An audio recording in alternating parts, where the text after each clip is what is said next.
இப்போ உலகத்தையே ஆட்டி படைச்சிக்கிட்டு இருக்க ஒரு விஷயம் என்னங்கிறீங்க, அது ஜிப்லி. கில்லி கேள்விப்பட்டிருக்கோம். ஜிப்லின்னா என்ன அப்படின்னா, இது ஒரு வகையான அனிமேஷன். ஜிப்லியினுடைய இந்த கார்ட்டூன்கள் எல்லாரையுமே ஈர்த்துருச்சு. இதை உருவாக்கியவருடைய பேர் ஹயாவோ மியாசகி. இவர் சாதாரண ஆள் இல்லைங்க.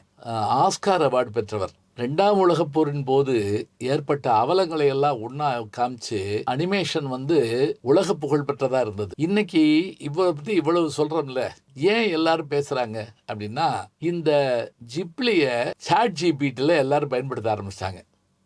இது என்ன விளைவை ஏற்படுத்திருக்கு அப்படின்னா, அதனுடைய படைப்பாளி சொன்னாரு, என்ன வார்த்தை தெரியுமா? கற்பனை திறன் இல்லாவிட்டால் எதுவும் சாத்தியப்படாது. ஓவியமே வரையத் தெரியாத ஒருவன் ஆர்டிபிஷியல் இன்டெலிஜென்ஸ் என்று சொல்லக்கூடிய செயற்கை நுண்ணறிவு தனக்கு எல்லாம் தரும் என்று நினைத்தால் அது வெற்றியில் முடியாதுன்னார். அதுபோல 40 ஆண்டு காலமாக கைகளிலே வரைந்த ஓவியம் அதான் முக்கியம். இது மேனுவல் ஆர்ட். இந்த மேனுவல் ஆர்ட்டை ஏஐ மூலமாக சாதித்து காட்டலாம்னு நினைக்கிறது தப்பான ஒண்ணுன்னு அவர் வருத்தப்பட்டு சொல்லியிருக்கிறாரு. எப்போதுமே புதிய கண்டுபிடிப்புகள் சரியாக பயன்படுத்தினால் மட்டுமே வெற்றி பெறும். இல்லாவிட்டால் அது தீமையைத்தான் தரும்.